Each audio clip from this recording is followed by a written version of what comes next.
Dear colleagues from Nigerian Institute of International Affairs, I would like to welcome you and Russian experts at the workshop with your participation.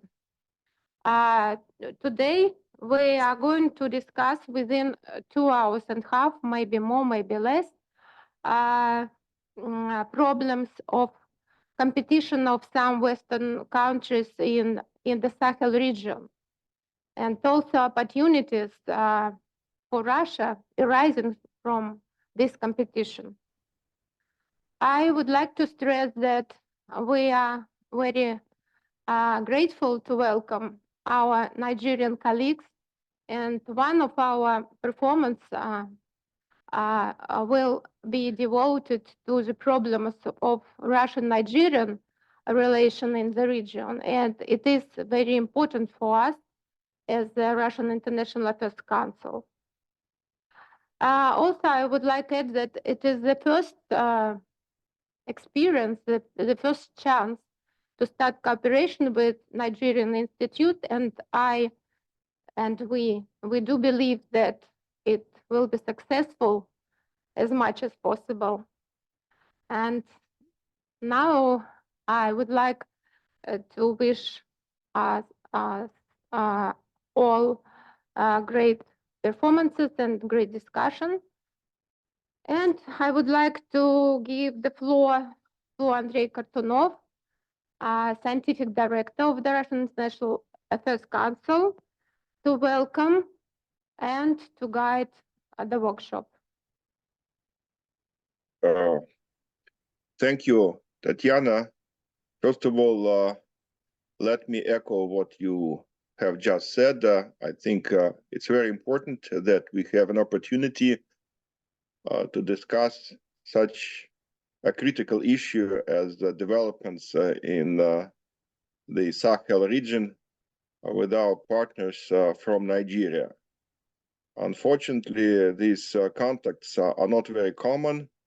As a rule, we get information about Nigeria, and I'm sure that our Nigerian friends get information about Russia primarily through Western sources.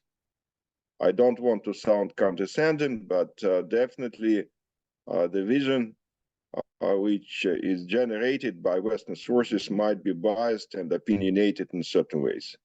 It is always better to have a direct dialogue, especially on issues which can be considered as issues of mutual interest. Let me also say that Sahel is a buzzword right now. It's, if not the flavor of the season, at least a flavor of the season. The region is in the focus of international attention, very dynamic, very volatile. Many changes are taking place there. And I can imagine that there might be very different assessments of what is going on in Sahel and what is the dynamics of the developments in this region. Some scholars remain optimistic, and they believe that the developments are generally positive. Others would say that Sahel is facing unprecedented security challenges and, moreover, challenges of statehood. Definitely an honest and candid discussion on what is going on there and how the situation might evolve in the nearest future, but also in longer term future. Such a conversation, in my view, is appropriate and timely.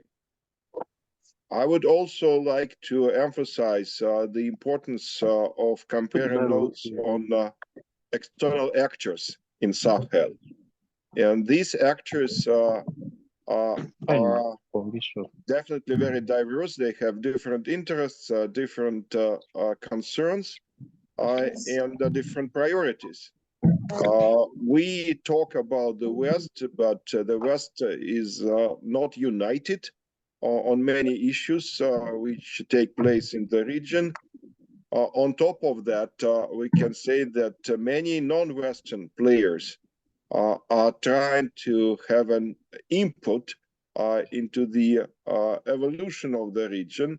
We can talk about the engagement of China, the engagement of Turkey and Gulf states. Russia is also a part of this constellation of external players that are engaged in the Sahel region. I wouldn't say that Nigeria is external. I think that Nigeria and Sahel are too interconnected to make a difference between the two. I think that for Nigeria, Sahel is in a way a family business. And therefore, for us, it is particularly important to have such conversation with the scholars from Nigeria. Finally, let me say that, of course, we look at Sahel from different vantage points. We emphasize different problems, and we might disagree on the future of the region. However, I do believe that a coordination between Nigeria and Russia on issues related to Sahel might be a factor of stability. It might be a positive contribution to what external players can do in the region. And I hope that this is just the first round of our conversation, which will continue in future and which will go beyond the topic that we discussed today. Thank you.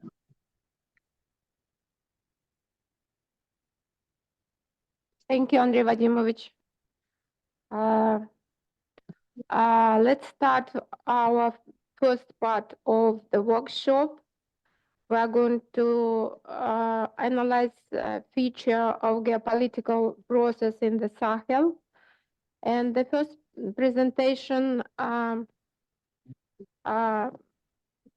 would like to give floor Dr. Assistant Professor and Head Division of Security and Strategic Studies member, IU Network for Peace and Strategy Group, Nigerian Institute of International Affairs, Lagos, Nigeria, Mr. Joshua Bolaiva. Okay, I'm talking on the dynamics of geopolitical competition in Sahel. Today, it's an established fact that the Sahel is one of the most burning and critical regions of the world today, and that a lot of issues are involved, giving the Sahel a spotlight in international politics. And you look at Sahel currently now, it's comprised of Mauritania, Mali, Niger, Burkina Faso, and Chad. The Sahel region lies between the Maghreb states and stretches from the Atlantic Ocean to the Horn of Africa. That's part of the Indian Ocean, spanning over 10 million square meters. It is very rich. It's very rich in resources and also rich in habitats, apart from in Nigeria, that they are extremely poor, and few other countries within that region, Niger, Mali, and part of Burkina Faso. During the last 2 decades, the Sahel has been perceived as a potent security threat due to primarily the inability of the Sahelian states to control their areas. And the immense region has porous borders, which historically have been crossed at by tradesmen, traffickers, and trafficking in arms, drugs, and whatsoever you may call it. So this has made Sahel to become a very, very volatile region.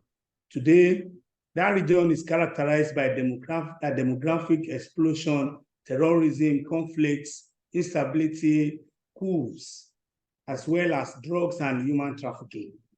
They also have a lot of problems that they are suffering from, like impact of the climate change, generating even famine and other issues within those areas because they are faced with the problem of drought, famine, flooding, and even erosion. And all of these have eroded their livelihoods and also contributed to their dislodgements, particularly migration. So all of these have characterized the entire Sahel region. And the Sahel region is seen as a free-for-all.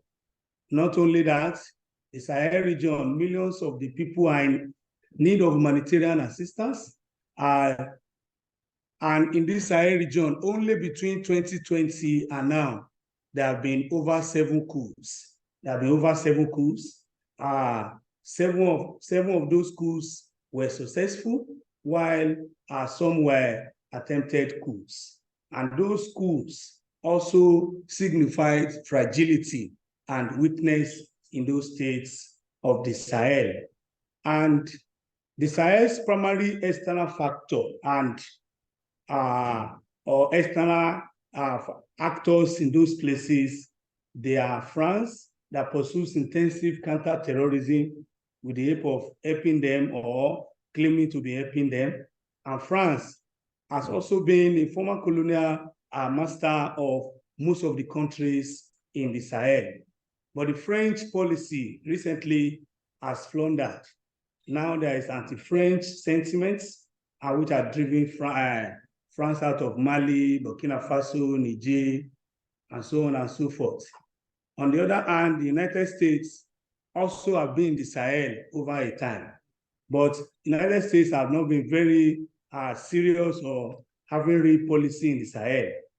The US policy drifts and it also reacts to whatever occurrence or occurrences in the Sahel.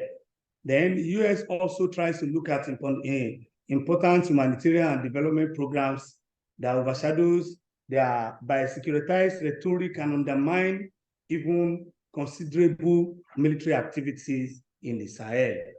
And US also use a policy which they call war on terror.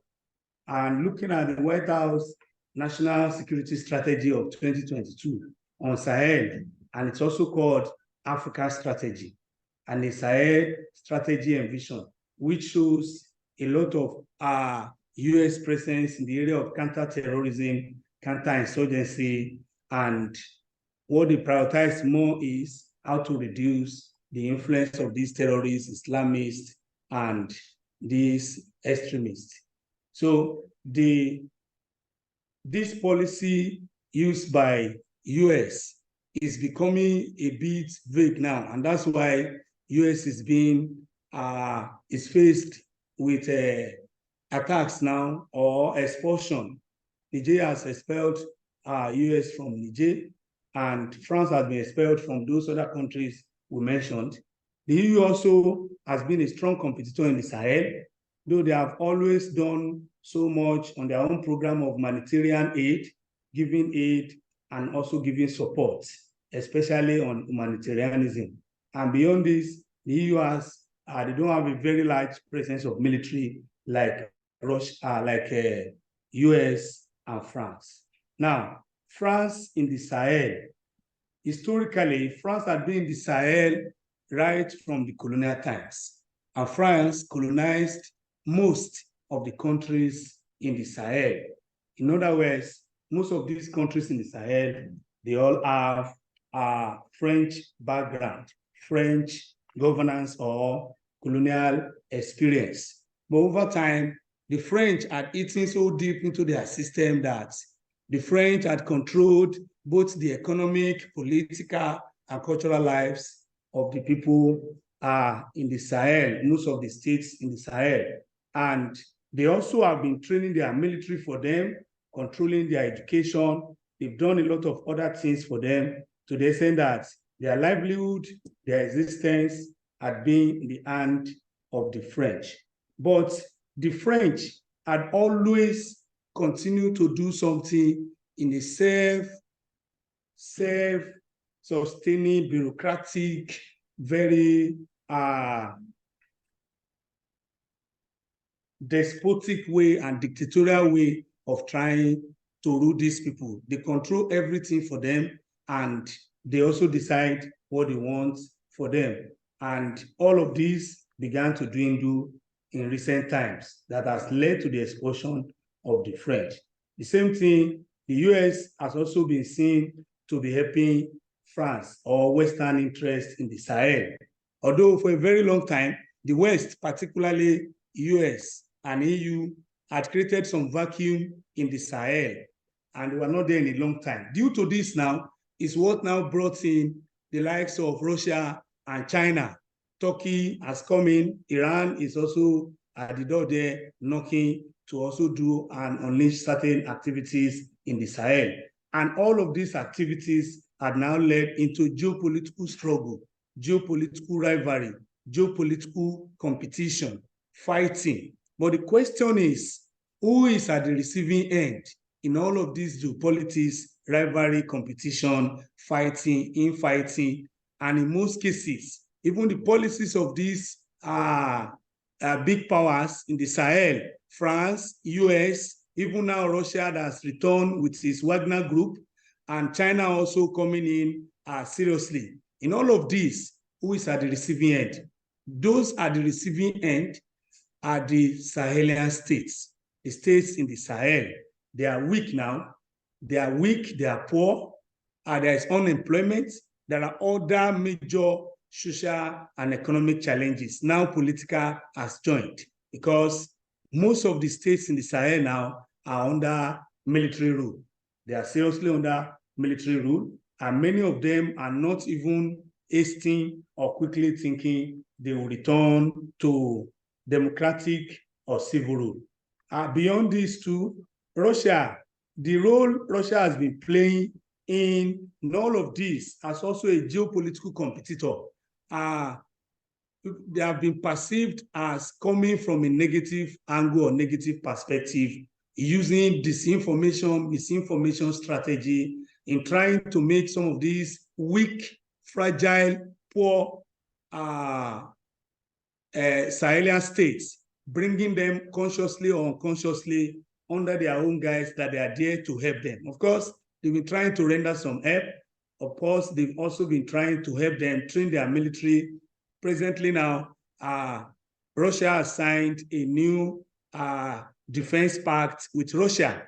And also the Russian government has also tried to bring together the Wagner group and the Nigerian army too. The same thing has happened in Mali. The same thing is ongoing in Burkina Faso. And the same thing is happening across the Sahel. What do we do? Those states are the receiving end. So they need help, they need support, they need straightforward policies that will alleviate the poverty, the living conditions, the livelihoods in that place. More importantly, to alleviate the humanitarian problems in that area. And the EU too, unfortunately, have been towing the line of the West. The EU also have been there for a very long time, right from the colonial days, even in this post-colonial period. And in the past 10 years, the EU have had strong presence in the Sahel, helping on humanitarian fund, helping on emergency areas, and trying to give some funds and also giving trainings in that area. But beyond that, some EU countries are also, while they use multilateral approach, some also use bilateral approach in trying to engage some of these states in the Sahel. Take, for example, now, after the coup in Niger in July 2023, when EU stopped the aid they were giving to Niger. And that was one of the reasons why even Niger said, okay, they will take help from wherever they see help. And it's one of the reasons why Niger had to have gone with Russia. In concluding, this paper has shown an appraisal of geopolitical rivalry and competition among the major powers in the Sahel and revealed how geopolitics has really affected the stability, the growth, and development of the region, thereby calling for a review of the approaches of these big powers, major powers, to come, instead of coming and make the Sahel a theater of conflict or a theater of rivalry among themselves. And at the end of the day, it becomes a case where it's now not two elephants, as we say in Africa, now about 4 or 5 or more elephants fighting. In African context, 2, the grass suffers. Now, more than 2, 3, 4, 5 elephants. In fact, not just the grass, the ground, the land, the people, the states, everything will suffer. And that's why the big powers should appraise its approaches or methods or methodologies they are using in the Sahel so that it will increase the livelihood and it will better the lives and conditions of people living in the Sahel. And this will lead to goals-oriented, security-oriented goals, growth and development to be achieved. Thank you for listening.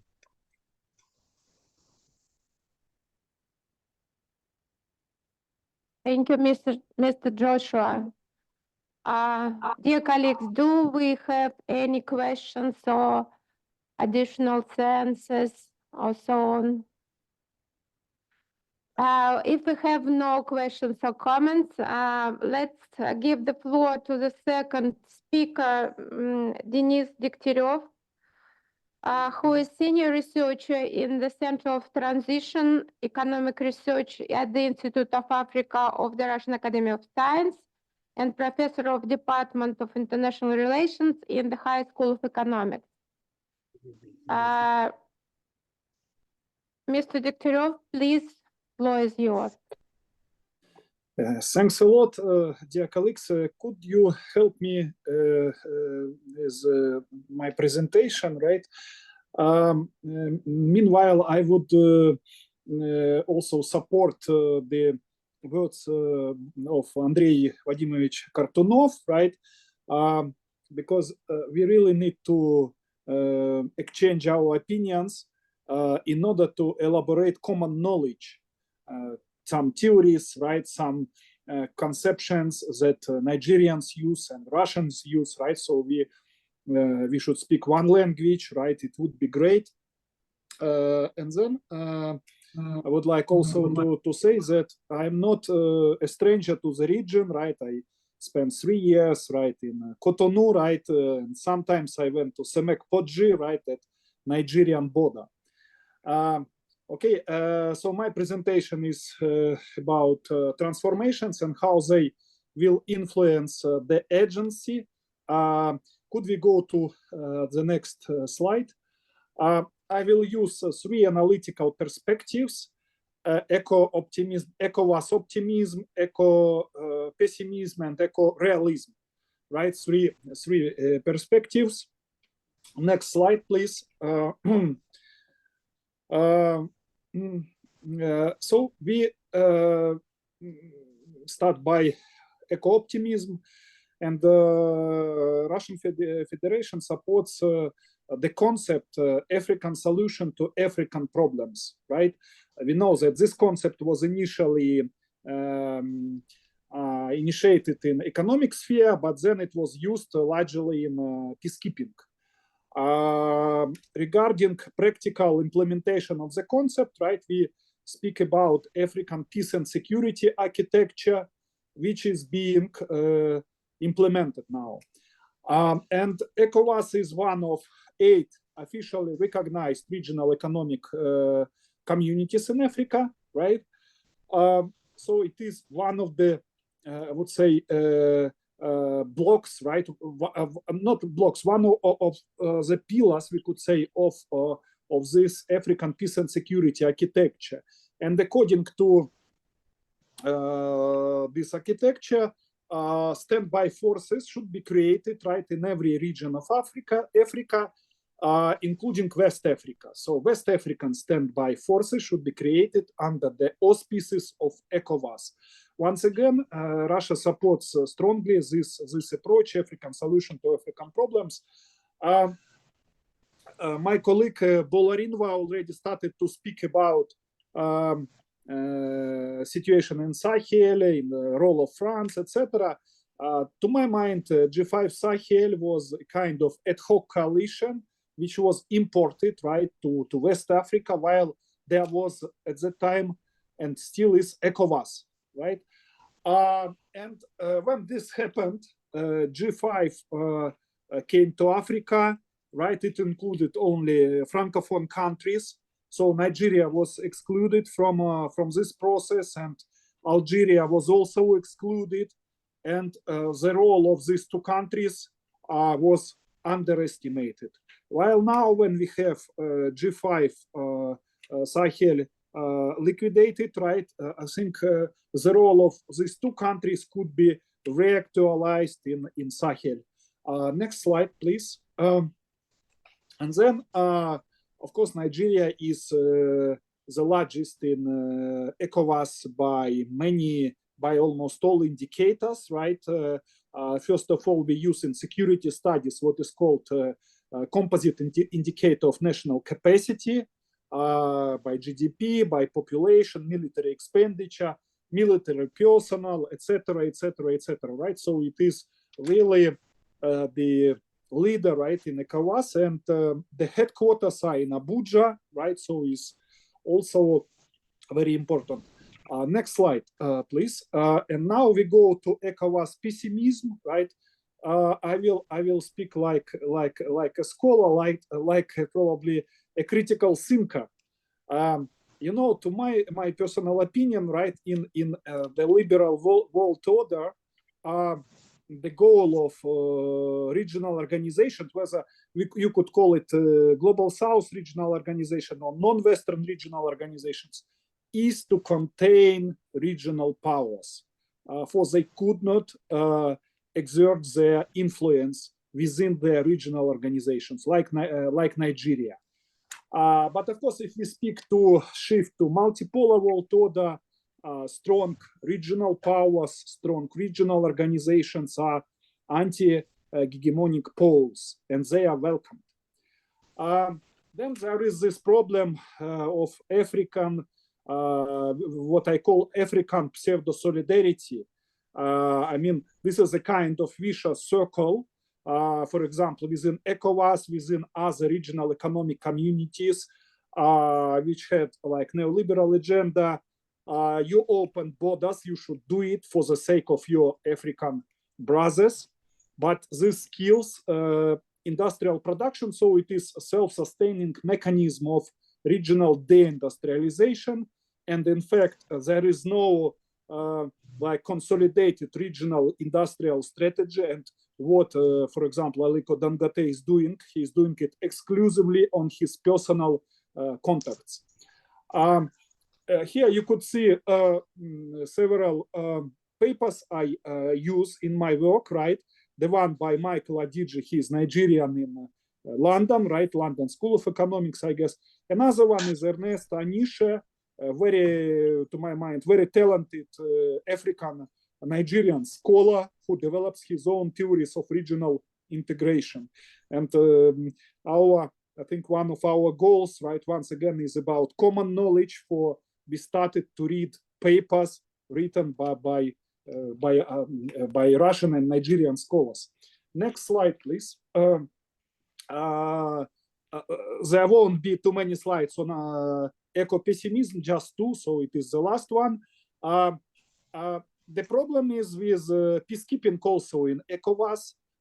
We remember that something wrong happened with AFISMA, because initially the crisis in Mali was to be solved by regional peacekeeping forces, AFISMA, and there was decision of United Nations Security Council. And then there was the ECOWAS summit. And at this summit, there were some representatives, I would say, of extra-regional powers, right? And then they decided that, no, AFISMA is not good. It's better to deploy MINUSMA. MINUSMA, we know, right, that this French dominance in international peacekeeping, the head of UN Department of Peace Operations is French. It is the fourth or fifth French from 1997. Then we have this pen-holding system, right, when France is in charge of all issues regarding its former colonies. And then, of course, 15 senior officers were in charge of mission. So it was not successful. It was really unsuccessful. And finally, it left Mali as well as like European security providers, etc. And we could speak about security decoupling in Africa, right? Decoupling between Western and non-Western security providers. I also provide here some literature written by us, also the report among this second position report by Russian International Affairs Council, right? It is only in Russian, but still we wrote exactly about it. Next slide, please. And we will finish by eco-realism. Next slide, please. Yes. Yeah. Eco-realism, but realism to my mind is related to alternative integration to some realities that are happening, right, regarding alternative integration, and it is a concept of collective self-reliance. We know the historical context of this concept, but I would stress also that there are very good ideas realized by Nigeria in these regards. For example, the Raw Materials Research and Development Council, right, which was established in 1983 and it is still in place. So I appreciate it very much. And then what we have regarding collective self-reliance as a way to, overcome center-peripheral relations, right? We have local self-reliance, we have national, for example, Mali, Burkina, Niger. Then speaking about regional self-reliance, sub-regional or regional, right? For those states, it's not ECOWAS, right? It's Alliance of Sahel states, because they perceive that it helps them better to assure like collective self-reliance, etc. And the very last regional. Of course, there are also problems with African Union, right? Problem of African agency at the level of African Union, unfortunately. And the last level is the third world, which is now non-Western world. What is non-Western world? If you will look at the geography of visits of Prime Minister of Niger, right? Russia, Iran, Turkey, these are these countries. Of course, self-reliance as a concept, right, demands like a struggle for independent test formation, so a kind of psychopolitics, and also it demands invulnerability, fearlessness. These are not my words. I cite Galtung. The last slide. The next slide, yeah. So so I would like. It's a pleasure for me to speak today with our Nigerian colleagues, and I hope that this will be the first, but not the last meeting. Thanks a lot. Thank you very much, Denis Andreevich. Dear colleagues, do you have short questions? Because according to our program, we will have general discussion if we would like. But now, if you have short questions, please ask.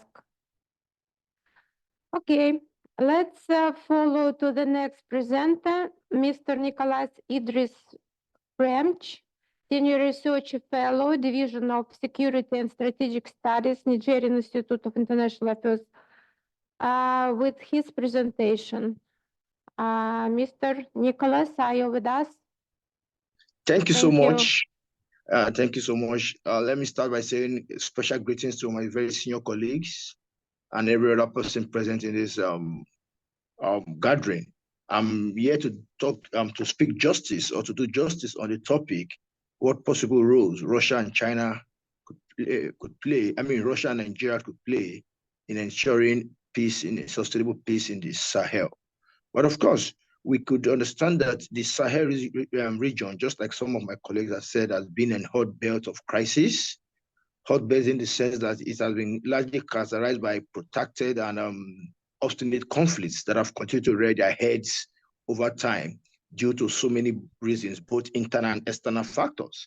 And that is why I've always had some fears about the recent interest about Russia in the Sahel region.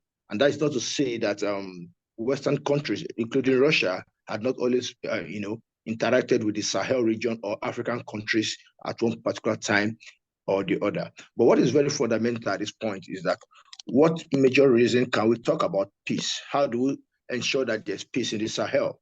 What possible reasons, what are the areas of interest Nigeria and Russia share about the peculiarities of the problems in Sahel, and where are the meeting points, the convergence points of the Sahel problems, and what can be done for there to be sustainable peace in the Sahel region. Now let's take a bit a memory lane that just recently the Nigerian government, I think the Nigerian foreign minister and that of the Russian counterpart met precisely on March 6th, to renew their long interest, because Nigeria and Russia had a long-term relationship in terms of political, economic, and other forms of relationships. But of course, at this point, the main idea is how do we look about the Sahel? And Nigeria has always been at the forefront of ensuring sustainable peace in Sahel and even across Africa, and even within the globe. Nigeria has participated so long in peacekeeping and interventions right from 1961 and so early after its independence. But the Sahel region has continued to be a problem to Nigeria because of the fallout of the consequences of the insecurity in Sahel, how it affects Nigeria, how it affects all other countries. And mainly the main problem about the Sahel region is that they are continue to face with issues about proliferation of arms, small or light weapons from Libya, and after the fall of Gaddafi. They are faced with issues of governance issues. They are faced with issues of poverty. They are also faced with issues of cross-boundary crisis and a whole lot of issues. And why there have been several attempts, to address this problem, particularly from countries like the US, Germany, the UK, France, and other interested parties. There had never been a headway in the Sahel, and this has become a problem. In fact, a major problem of the Sahel again is that there's a multiplicity of military initiatives, foreign military initiatives there, which has also become a problem, one. And of course, military interventions themselves, foreign military interventions in the Sahel, ordinarily that would think would have addressed the problem.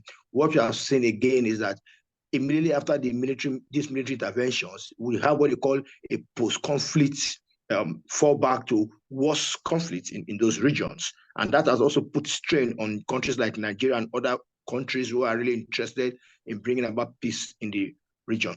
But of course, in the wake of the recent coups in the Sahel region and the outright rejection of French as their long-term partners, there seems to be attention seems to have shifted to what role Russia is doing. And in all sincerity, in all fairness, I can say that in terms of providing security at the moment within the region, technical support, all other forms of military support and diplomatic support, particularly in the wake of this recent coups, Russia has actually done so well, just like Nigeria has actually done so well in that case. And it therefore means that in terms of, even though we can say that the motivating factor for Russia and China intervening in the Sahel region might be different, but in terms of their purpose, the whole goal about this cooperation or relationship should be how do we address insecurity in the Sahel? How do we bring about peace in the Sahel? So at that point, that is where we now begin to talk about what Russia has done,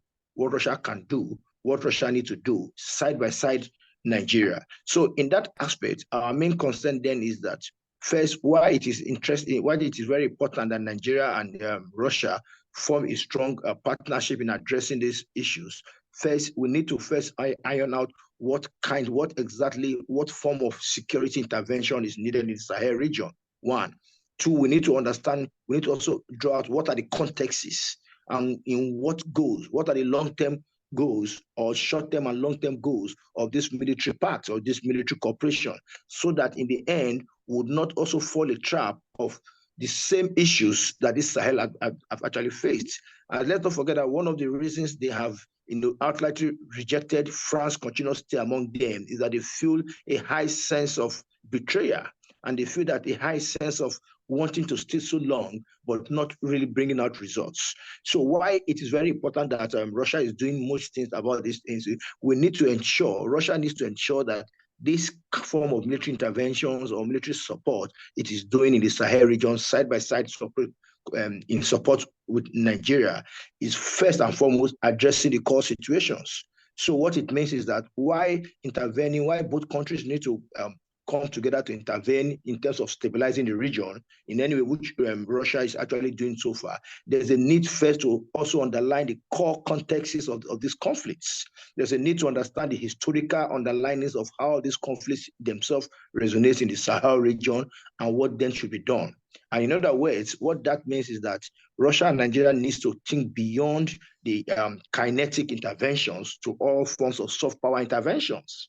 Why the kinetic interventions are good in the short run, in the long run, we need to focus more on non-kinetic interventions to look at how China and Nigeria could come together. I mean, how Russia and Nigeria could come together to ensure that they address the underlying crisis that are, continue to reverberate these conflicts. Issues about poverty, issues about governance, issues about insecurity, issues about human insecurity, issues about weapons proliferation, issues about banditry, issues about cross-border crimes, and all that things like that. So in doing this, would ensure that first, the Sahel region becomes very safe for the people and the African continent itself, one, and two, there are not consequences of fallbacks of most of the insecurity in Europe, which is likely going to affect Russia again. And what is more important again at this point again is that given that there seems to be more confidence in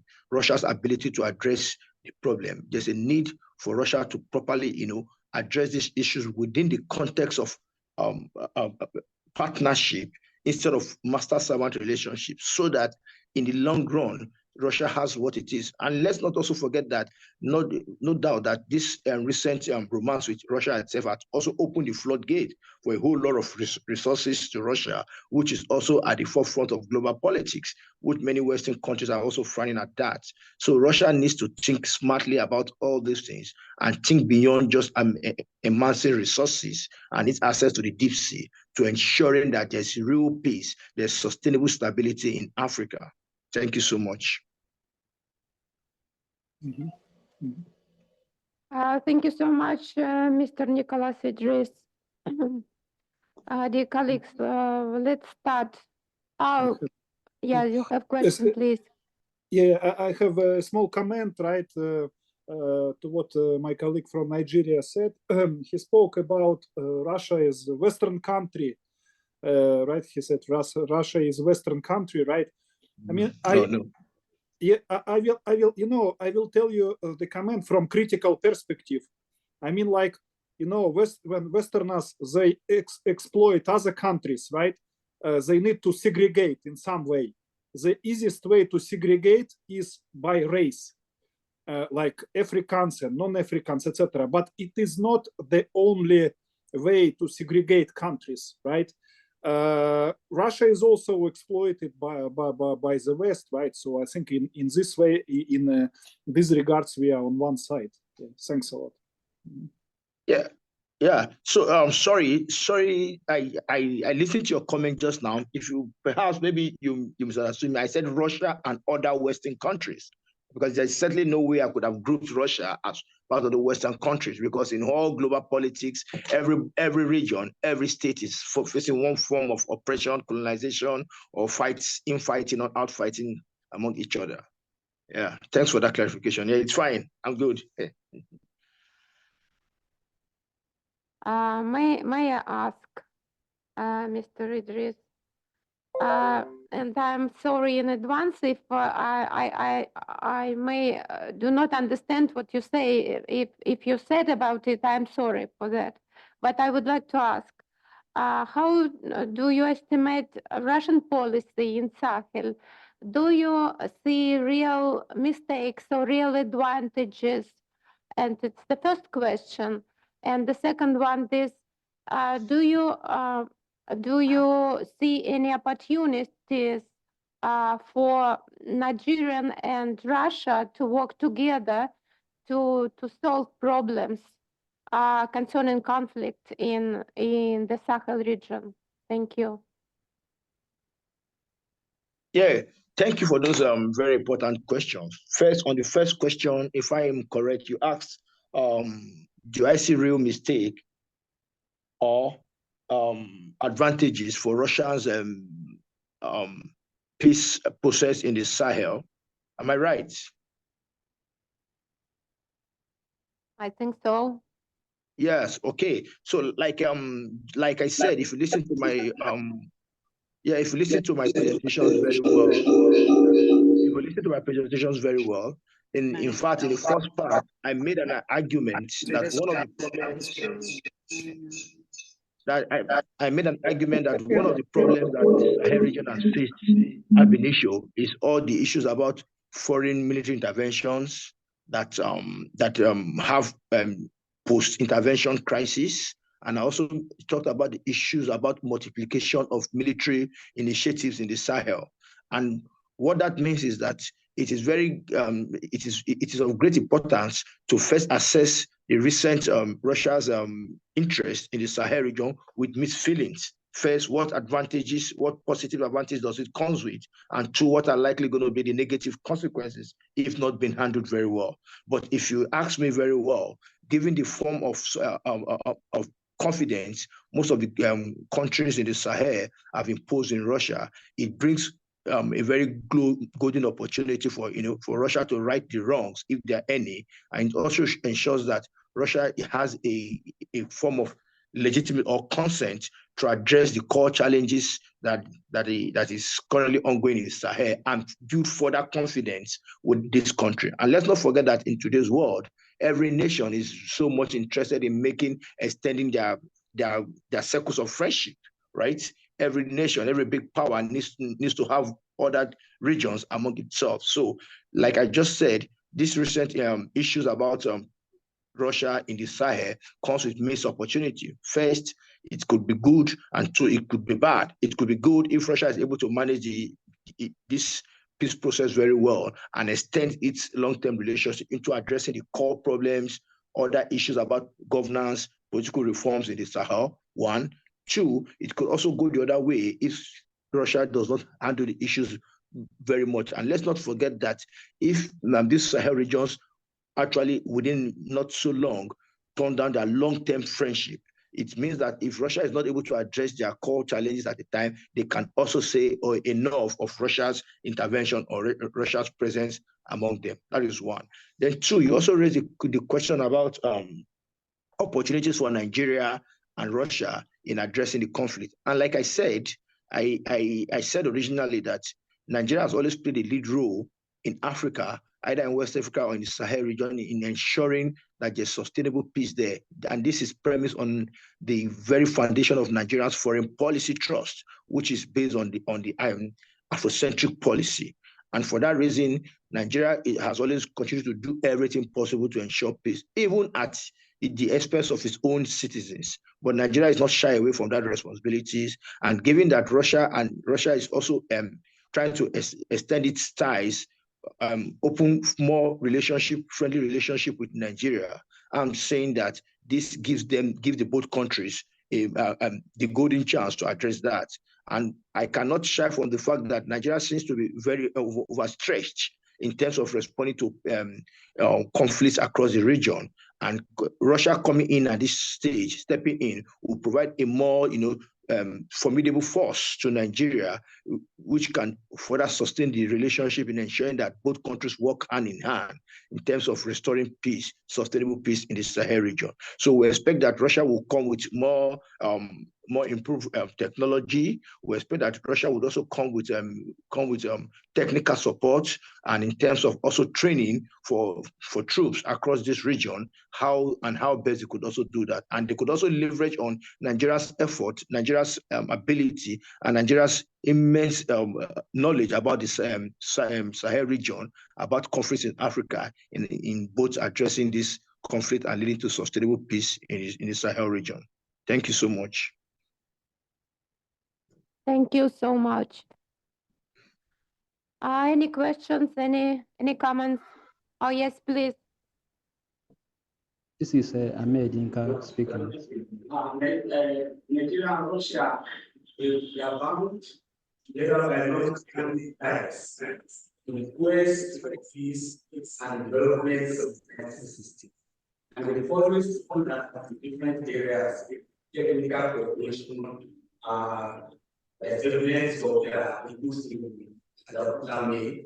during the Nigerian Civil War. Russia also came to Nigeria's aid, and at critical times, Nigeria and Russia always come to bring to the table good framework, collaboration, partnership that will ensure stability and peace. In this context now, Sahel, as we are all before now, we have established that the boiling point now, and unfortunately, the states in Sahel are very big and fragile and needed. So Russia now can do everything in our capacity to support Nigeria in maintaining stability. More importantly, so that there will not be spillover of these insurgencies, terrorism into more of the western part of the Sahel, particularly now with Mali, Burkina Faso, Niger are seriously affected. But we don't want to spill over into places like Ghana and Benin Republic, because the Gulf mentioned something earlier in his paper on ECOWAS, and that's what he mentioned on Cotonou, Benin Republic too. So we don't want a spillover of the terrorist activities or terrorism or insurgencies into the deeper Western Sahel, where we have Ghana, where we have Benin Republic. And by so doing, it means Nigeria could be affected. So we can collaborate at that level with Nigeria. Then apart from that, Russia can keep helping. We can also collaborate in defense area, military training, support, joint operations of that area to prevent a spillover of this terrorism. Apart from that, Russia multilaterally can work with ECOWAS too. Russia can do that, come up with any developmental program that will help prevent spread of terrorism, insurgencies, radicalism, extremism in that region. This will also help leading us to development in that Sahel region. And finally, Russia can always also help and support Nigeria collaboratively in prevailing on Niger, Mali, and Burkina Faso in trying to return to ECOWAS and take back their seats, their role, because a joint or a collaboration among the ECOWAS states had ensured maximum security before now. But if those three break away, it will deplete efforts which have been done before now, successes which have been made before now, and it will also deplete and worsen the security situation of the Sahel. So Nigeria and Russia can collaborate, work together, partner in ensuring security development of that Sahel region. Thank you. Thank you very much. Thank you so much, Mr. Joshua, for your comment. I want to specifically thank the presenters. Dear colleagues, do you have any? Dr. Davis and Dr. Davis. I have a few issues to raise. It has become an imperative for both countries to strengthen their diplomatic ties and possibly heighten the scope of the engagement in the light of recent happening. And I believe that such will present a wonderful opportunity, both for Nigeria and Russia as well, to work together. However, there are obvious areas of conflict if care is not taken and if things are not managed well. Considering the fact that Nigeria as a country and the ECOWAS too have been in partnership with the United States government and the European Union.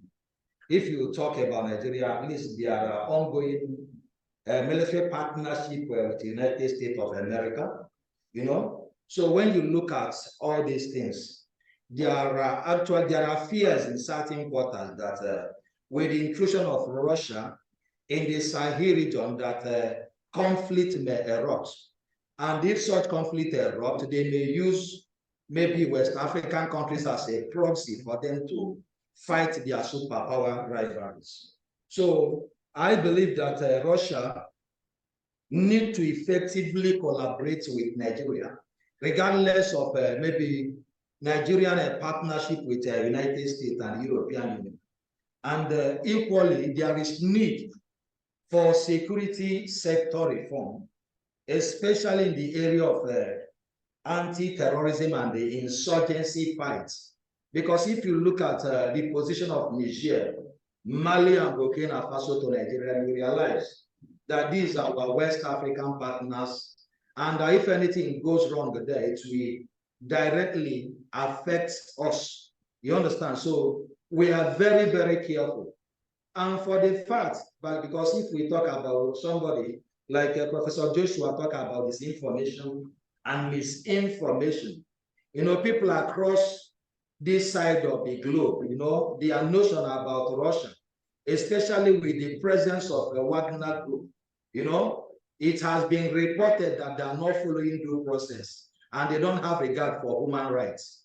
Needless to say that there are other private military companies operating in West Africa.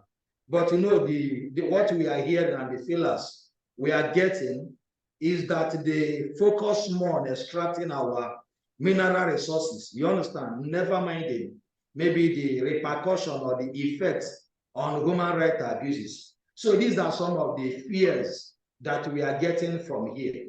So I want you to specifically address, how do you think that Russia, or maybe the ways they can make more effort to allay some of these fears? Thank you very much.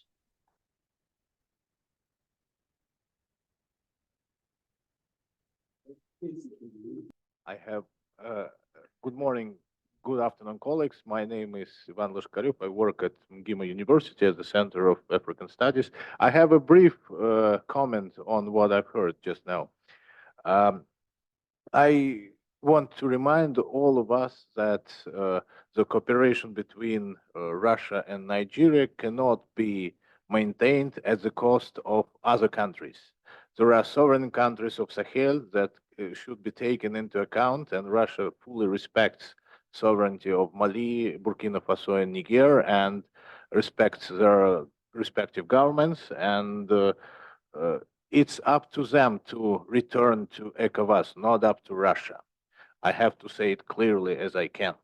And what is more important, there was a mentioning of non-kinetic interventions, and somebody proposed that Russia should help those countries to address the problem of banditry or poverty.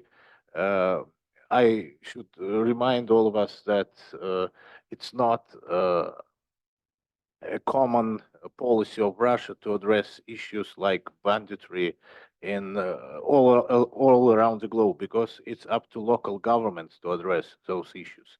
What we can do, what Russia can do, is to create capabilities of local law enforcement, of military personnel that can fight bandits and gangsters, but not fight instead of local law enforcement with banditry, etc. So there are limits to Russian involvement, and that should be noted, because we have certain foreign policy principles that should be at all costs maintained. Thank you. Yeah. Thank you, Ivan. I see two hands from Nigerian side. And after that, if Andrei Vadimovich would like to say something, we will be happy to hear. Please, could you please represent yourself? Thank you. My name is Dr. Elisomi, and NIIA.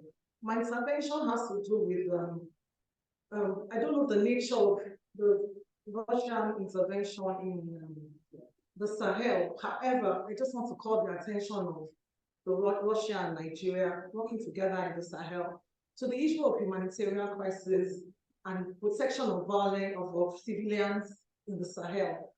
From the experience of the French in the Sahel with the forces on ground, the Operation Serval, the Takuba forces, we know of the issue of human rights violations that took place there, the violence against women, sexual gender-based violence, and sexual exploitation against women in the Sahel. And so,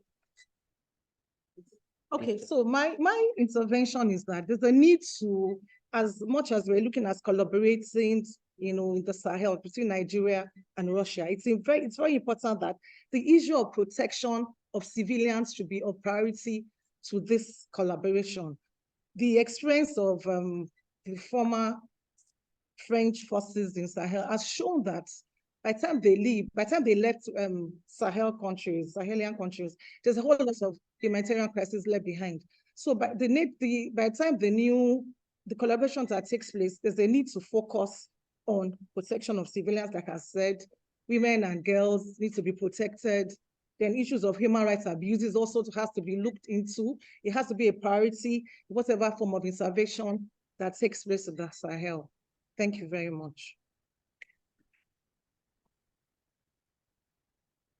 Thank you so much. Dear colleague, I have seen one more hand. No?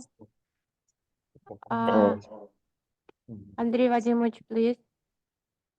Yes. Yeah, thank you. Let me just say a couple of words which are related to the previous statements that we have just heard. I think that whatever we think about external engagement with Sahel, we should start with the recognition that the crisis in the region is a long-term crisis.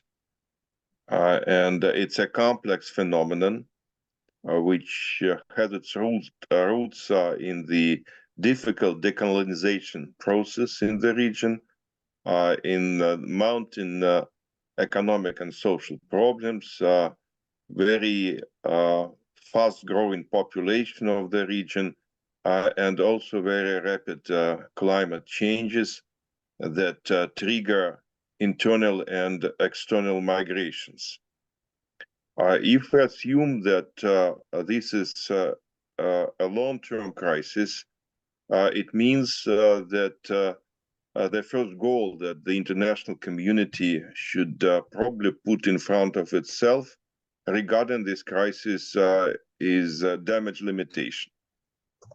How to prevent an instability spillover, how to make sure that countries of the region will not affect negatively their neighbors. The second apparent goal, which was mentioned here already, is institution building. And that relates to fundamental social and economic institutions. It also relates to law enforcement and the regional military. After years of instability, when state is no longer in a position to exercise its monopoly on using the military enforcement, it is very difficult to get back to a standard statist approach to the problems in the region. It is also clear that whatever we discuss here today, competition of external players in the region of Sahel will continue. And we can talk about external players from the African continent, because Sahel is located exactly between North Africa and tropical Africa. Definitely powers in the north and powers in the south will always have special interests and special priorities in addressing the problems of Sahel. And at the same time, we will continue to see some external engagement. By external here, I mean an overseas engagement. And definitely we can talk about the United States, about former colonial powers from Europe. We can talk about Russia, about China, about Turkey, and about other players which have their own specific interests in the region. That implies that there should be some set of rules that will limit and organize the competition which is likely to continue in the region. In my personal view, it would be better to have proposals on this set of rules generated from Africa, maybe from African organizations like the African Union, because after all,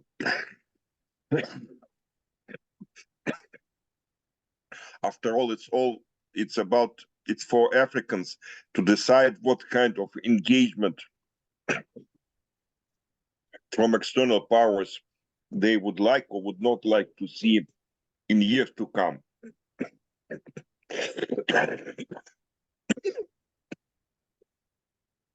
In my humble opinion, it would be critically important to try to the extent possible, insulate the Sahel region from the geopolitical competition that takes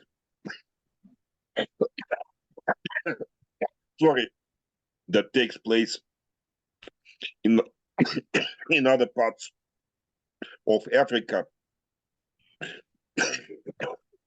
specifically in the north of Africa, and would also pave the way for potential multilateral cooperation, or at least coordination of efforts between external and domestic players in the region. Thank you. Thank you, Andrei. I can see lady in blue. Please represent yourself, and floor is yours. Thank you. I am Esther Washington. I am a research fellow at the Nigerian Institute of International Affairs. So in my conception, I consider the Sahel as a baby and a bride. Why? Baby because, like an infant, it has many issues that definitely needs, such as conflict, environmental issues, coast, and climate change. Then as a bride, it has competitive attention from the EU, China, Russia, US, and France. Perhaps because it has resources like oil, lithium, and uranium. However, aside all those burning issues of conflict and insecurity that we've talked about so far, I think attention should also be paid to the underlying challenge of overpopulation. Because overpopulation could lead to continued poverty, unemployment, and further issues of insecurity. Thank you very much. Thank you so much. So we have three representatives for the second part. And the first one is Femi Atubanyo. Mr. Femi Atubanyo, are you with us? Yes. Yeah, would you like to continue? Yes, I will. Okay, please. Floor is yours. Before I go into my paper, there's an issue that I would like to address arising from the points raised in one of the papers, asking whether alternative integration is desirable or possible. There are alternative integrations already. They are mostly functional or specialized integration. You have the Sahel 5 Joint Task Force, you have the multinational, you have the Chart Commission, and so many. These are integration mechanisms, but a region-wide integration is undesirable. It will be a step backwards, and it should not be encouraged, particularly the type of integration that is being cooked by the name of alliance what do you call it, around Sahel. That should not be encouraged. And we are hoping that no major power should encourage it. It's taken us many years to get to ECOWAS. What we want is to strengthen ECOWAS, not to fractionalize it, not fragment it. Fortunately, these three countries that are indicated that want to withdraw still following the protocol of ECOWAS. Their exit has not matured. It has to take 1 year after they have announced it. And fortunately, maybe within that 1 year, they will be able to reconsider. My paper actually is very close, similar. I don't know why topics were similar to what Dr. Olaniwa has already presented, because I have to talk about the Sahel as battlefield, which is the same thing as geopolitical situation in the region. To talk about Sahel as a battlefield, US, France, EU, and Russia. The Sahel region of Africa, because as we all know, and we are talking about it, has increasingly become notorious for a number of reasons. The number one is prevalence of coups, authoritarian and pseudo-democratic regimes.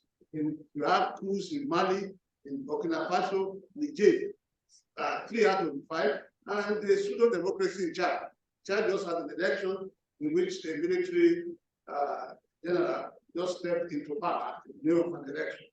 In that core Sahel region, only Mauritania has a constitutional government.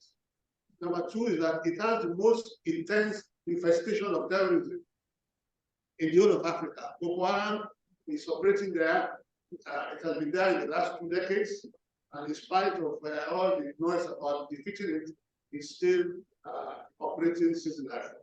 Then there are 2 main terrorist groups in the Sahel that are very active: the Islamic State of the Greater Sahara and Jamaat Nusrat al-Islam, which is an affiliate of Al-Qaeda, as well as Ansarul Islam and the Islamic State of West Africa, to which Boko Haram is affiliated. They have continued to grow in capacity and strength.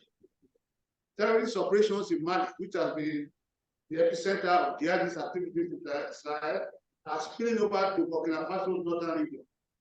Niger has seen increased terrorist activities in its western border of Mali.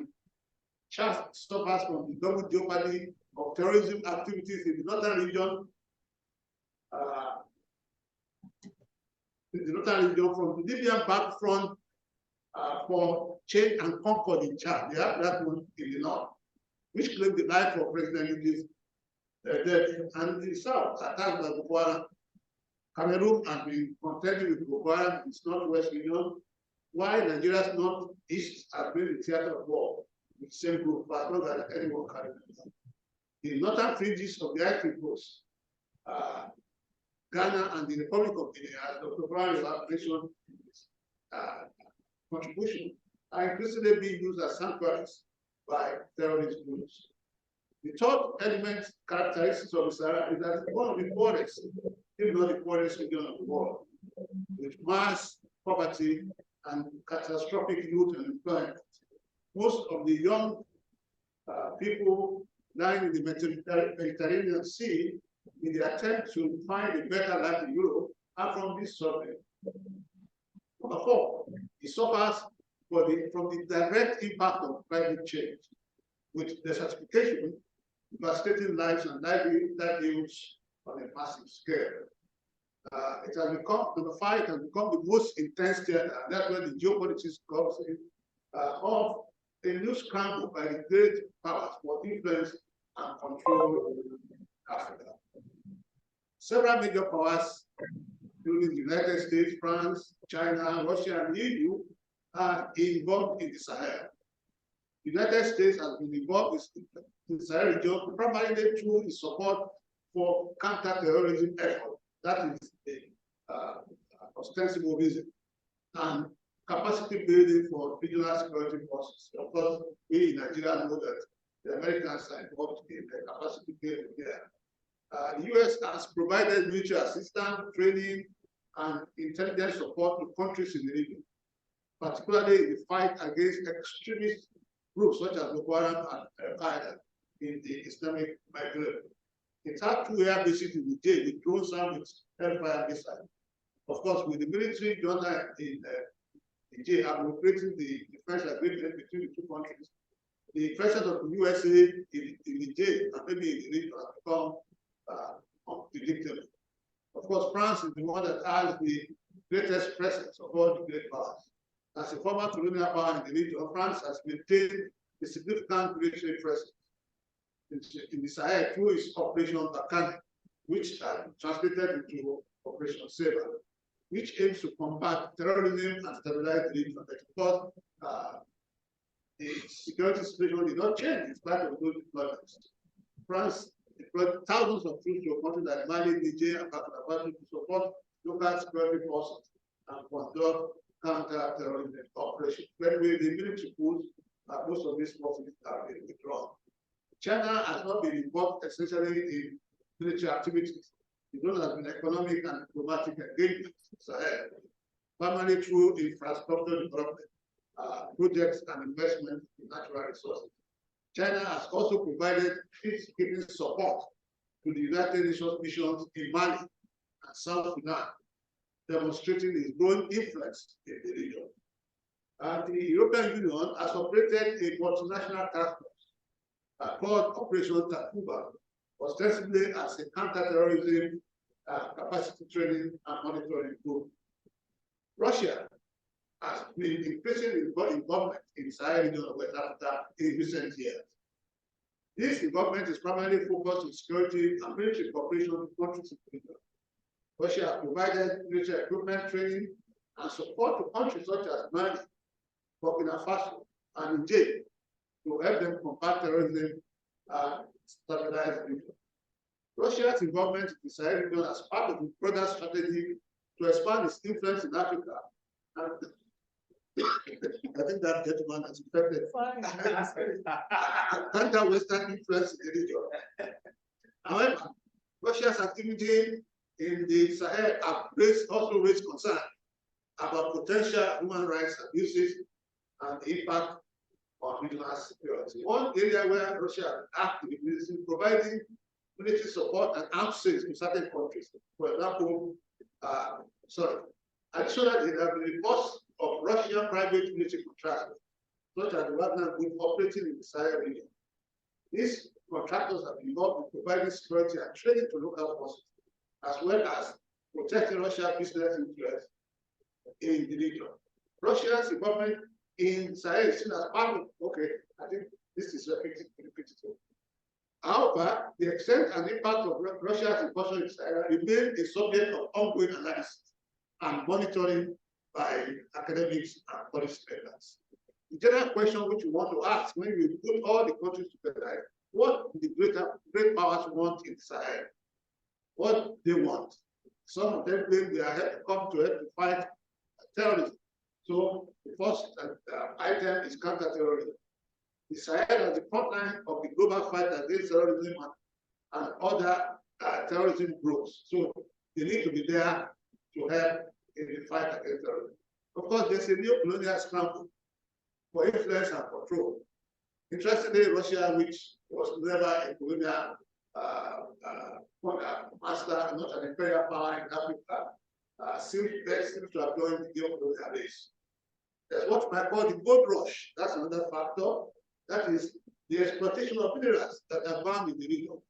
There's gold in Mali, Burkina Faso, and Niger.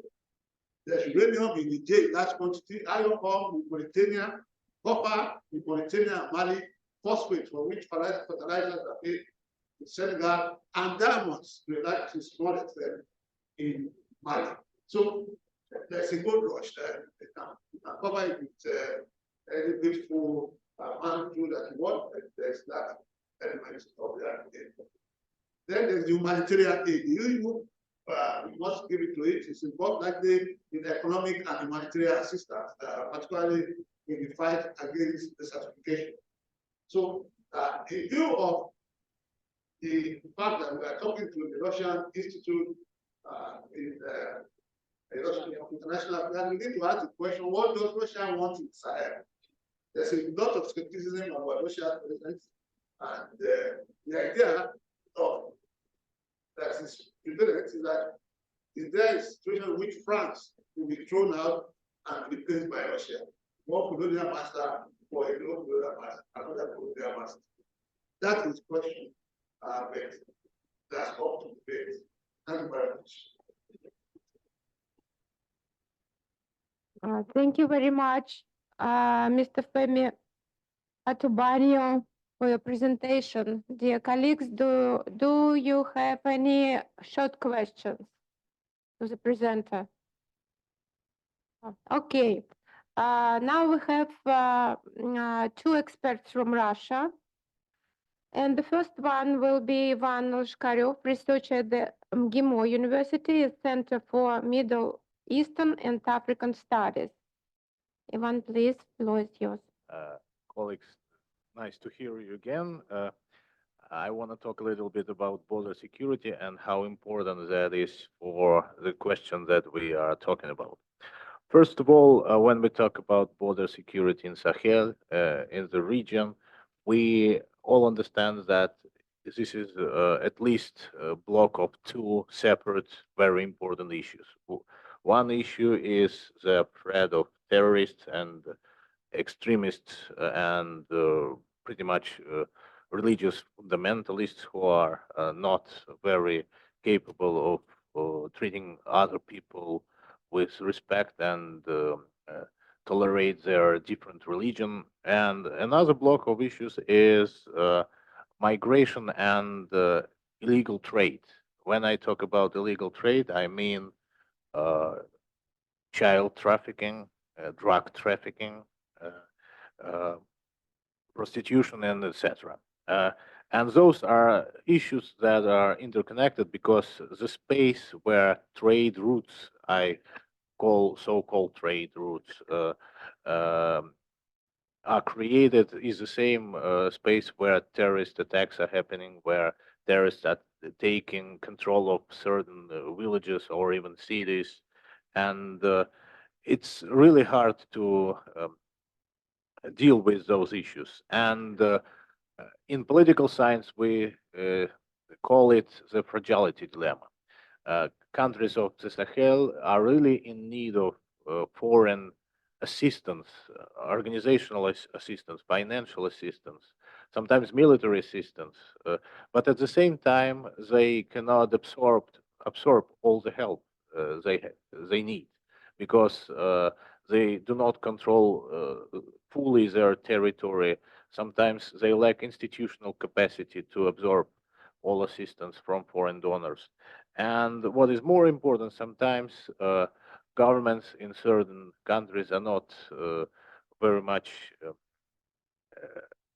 desiring to actually solve problems, and what they want is some financial resources to spend on other issues. And this fragility dilemma is very important for the Sahel region, and the basic approach how to deal with that was to establish certain international framework and to move all resources necessary to states in need. But sometimes that approach worked, sometimes it didn't. It clearly worked in Niger in 2020 when the French helped to stop the Islamic State of the Greater Sahel in the Tel Abyad region because there was a spread of terrorist attacks, and they actually, through multinational forces, helped to stop it. But in other cases, it was really a bad decision to establish international, multinational framework. And in Mali, it created these Algiers Accords that actually legalized terrorist groups, and terrorist groups were even able to get some artillery and military weapons legally, and that's clearly a bad decision and a bad development. So what can be done instead of that multilateral, instead of that international cooperation in the form of multilateral frameworks? I argue that we should consider closely minilateral approach, which is creating flexible constructions, flexible institutions that tackle certain issues and that are able to collect resources very quickly with no bureaucracy, etc. And we clearly see that it works within the alliance of the Sahel region. As we all know, in February, Burkina Faso established the sixth military region, gave to command of the region certain military troops, and they started operations to push back against the Islamic state of the Greater Sahel. And on the other side of the border, from Niger side of Niger, there were forces in the Tillaberi region that helped those operations, and that actually worked. Now a lot of areas are freed from these terrorists, and what is more important, there is now an internal fighting between different terrorist groups because they have diminished space that they control. So the same unilateral approach worked actually between Mali and Burkina Faso when it comes to northern parts of Burkina Faso, where also terrorist threat is very widespread. And those arrangements are not formal, they are very flexible, they are problem oriented, not some decision oriented, not ideology oriented. And when the issue is solved, the whole process is just disappears because there is no need in it further. So can this approach be adopted in relations between ECOWAS and the alliance of the Sahel states? My answer is probably yes. But there is a certain distrust between the Sahel countries and ECOWAS because of sanctions. As our Professor Misyaev he researched that question, and his conclusion was that ECOWAS a little bit overstepped its authority with sanctions. And how this distrust can be addressed? First of all, there can be dialogue not between governments, but between supranational governments, between traditional governments, traditional leaders. As we all remember, in August of 2023, former Sultan of Ghana visited Niger and had talks with General Chiani, the head of transitional government, and actually went back and convinced a lot of senators in Nigeria and the traditional leaders in Nigeria that intervention is not a very good option. And we all very thankful to him because he actually worked for the issue, the deal of peace, not for the issue of war in this regard. So first of all, there can be supranational and maybe supranational dialogue and dialogue between traditional leaders. And the second point and the second dimension is also very important, is probably restoring supply chains in the region. Because now the Sahel states, which are poor, which are very in bad situation in terms of human insecurity, they desperately need basic products like food, like water, like some things to produce energy, and only Guinea and Ghana are helping now to transit certain goods to those countries. Probably ECOWAS should address that issue and open all channels of trade that were opened before those sanctions, because you cannot restore trust without restoring trade, actually. So in terms of border cooperation, what can be done also? There are at least 2 cases of successful cooperation between Burkina Faso and Cote d'Ivoire in recent months in terms of combating terrorist threat. And those are also results of those unilateral agreements between military of one side and military of the other side. And we can expand that framework of flexible membership, of flexible operations, of limited bureaucracy to different areas where our interests are clearly common when it comes to the Sahel states, Nigeria, and of course Russia, because Russia signed several agreements with Niger, Burkina Faso, and Mali, and we are also trying to help. And our task main is not to gain some power in this great power rivalry, but to gain just peace, stability, and probably good results for the whole international community. Thank you very much for your attention. Thank you, Ivan. Dear colleague, do you have any questions to Ivan?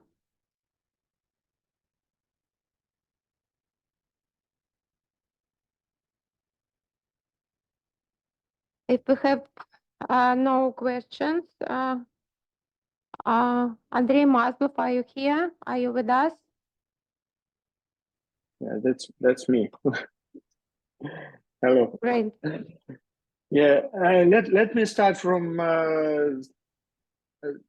appreciating this opportunity and thank you very much, the organizers of this event, Russian Council for Foreign Affairs and the National Institute of International Affairs in Lagos. Since I think this is the unique opportunity. This is the first event I ever heard of when the Russian and Nigerian experts can share their opinions and concerns in that way, openly. So I think this is an inception of the discussion, and I think I hope it will continue to the benefit of the both parties. So I would suggest some, topics of the further discussions, let's say, about what factors are shaping the Russian policy and the Russian projects in Sahel region. I deliberately used this word projects in the topic as it's premature to talk about consistent strategy or consistent Russian policy or involvement in Sahel, because there are principles of the Russian foreign policy in general, and we follow them globally. But in Sahel region, there are projects being most often initiated by our partners, and the projects which Russia is taking part in, together with the national governments, together with the countries inviting us there in Sahel. So the first factor to mention is already mentioned in the title. It's the global competition growing between Russia and the West, and France and the United States in particular. But this is only one factor to be considered in analysis about what is the Russian policy in the Sahel is. And I think it's how to make it better for okay like this. So this is the only one factor, and taking this factor into consideration, it's important to understand also that the balance of power within West itself has shifted after the operation in Ukraine was launched, I think, and the Western sanctions introduced towards Russia, against Russia. I think we see it in the Sahel clearly, that the advance of the United States influence in the region is clearly is visible at the expense of France, and we see that the growing dependence of France and Europe on the United States in the security aspects, especially in the security aspects, this growing dependence leads to the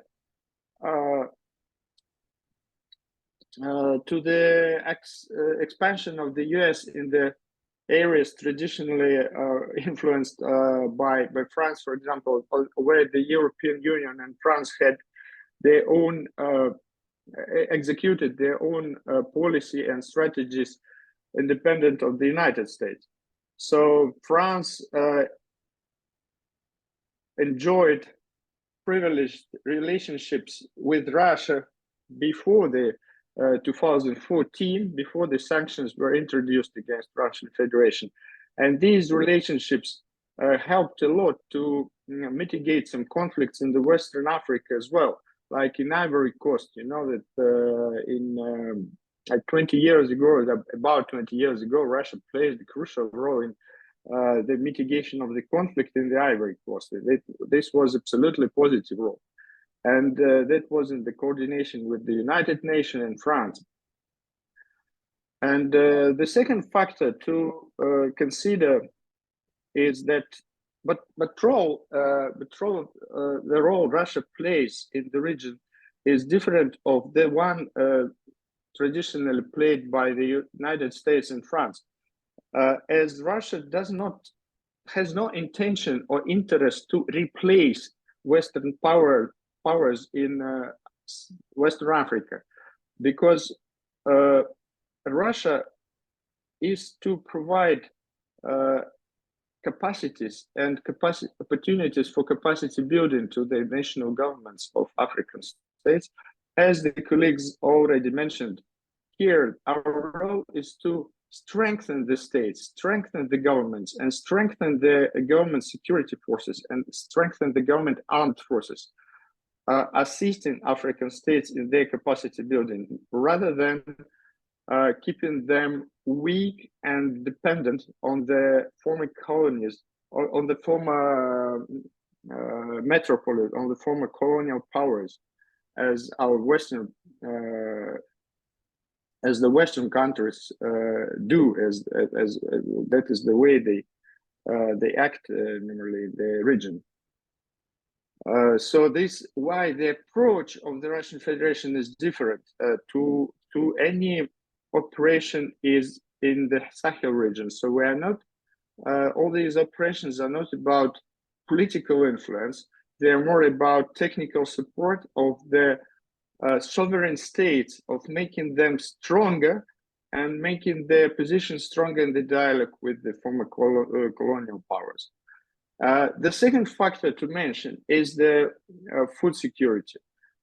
Russia is playing the more and more important role in the food security markets globally.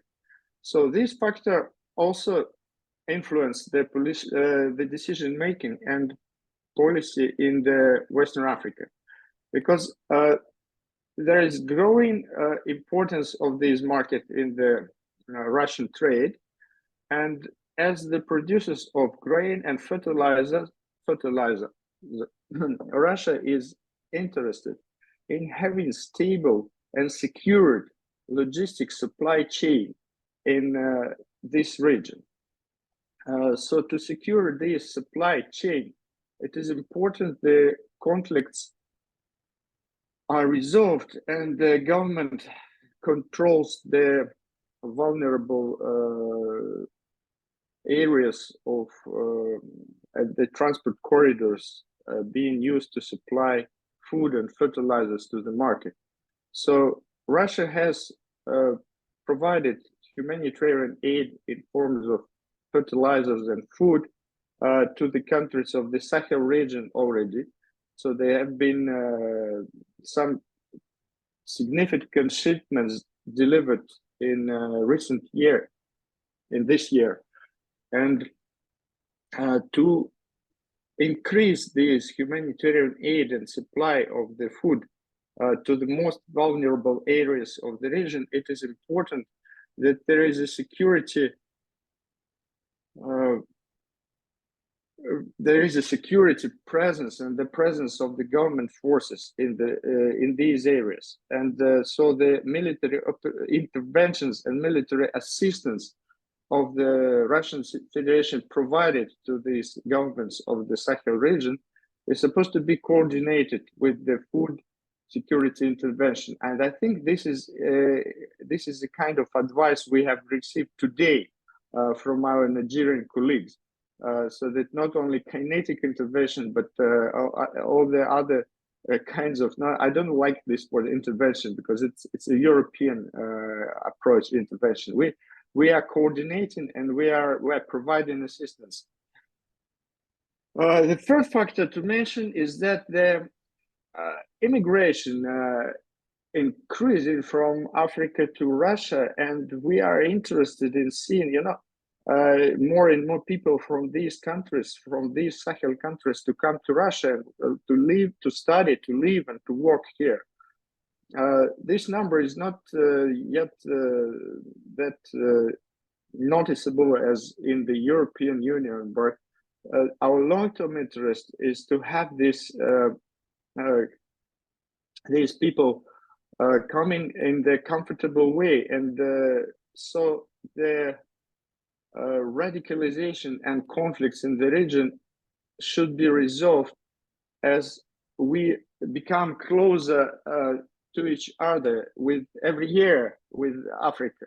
So the Russian interest is to prevent any group and any state and any region in Sahelian Africa from radicalization, as it is becoming more and more closer to Russia in terms of human ties and human exchange, let's say. Fourthly, as it was already discussed today and advised by our Nigerian colleagues, I think we should consider the factor of our relationship with the regional leaders and regional, let's say, emerging superpowers.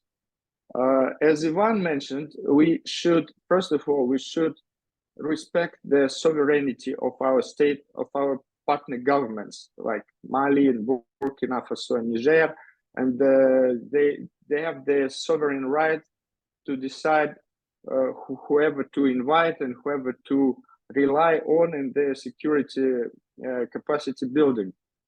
But still, there are concerns of the neighboring countries like Algeria and Nigeria, influenced by these conflicts and influenced by their insecurity in the areas they border. So being a partners of these regional, let's say, regional superpowers, we need to involve them in this strategizing and facilitate their, I would say, friendly dialogue with their neighbors as far as we are able to help them have the solutions for their concerns. So this is the fourth factor to consider, but not the last maybe, but just these fourth I wanted to emphasize the role of the conflict with the West and the change of balance within the West itself, the food security and food insecurity, and growing importance of this food security market for the Russian Federation. Thirdly, the growing migration from Africa to Russia, and fourthly, the growing role of our relationships with the emerging regional superpowers as Algeria, Nigeria, Senegal, and others. Thank you very much for the attention, and let's start the exchange of opinion far above upon this meeting, upon the end of this meeting. Thank you very much. Thank you so much, Andrei. Again, let's start change of opinions. Dear colleague from Nigerian side, do you have any comments? Because you have heard two Russian experts. We would like to know your opinion. Thank you so much in advance.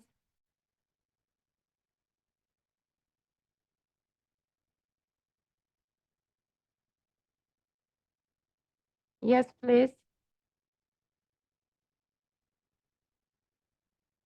Switch on. Yeah, thank you so much. The positions are clear from my colleagues and from Russian counterparts, and their position about what it is, what should be done, particularly those who have, particularly the last discussed and talked about the issues of the need to respect sovereignties of nations, the need to ask what nature of relationship, and it also talked about the need to also extend, diplomat and more relationships or more exchange between Nigeria and Russia. But my question, my worry is that how exactly is Russia doing that? What policy is being put in place, to ensure that there's an increasing exchange of cultural relations and human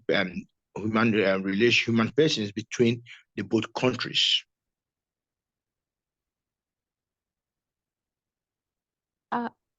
Is it a question? Do you want one of Russian experts to answer, Ivan or Andrei, the first or the second?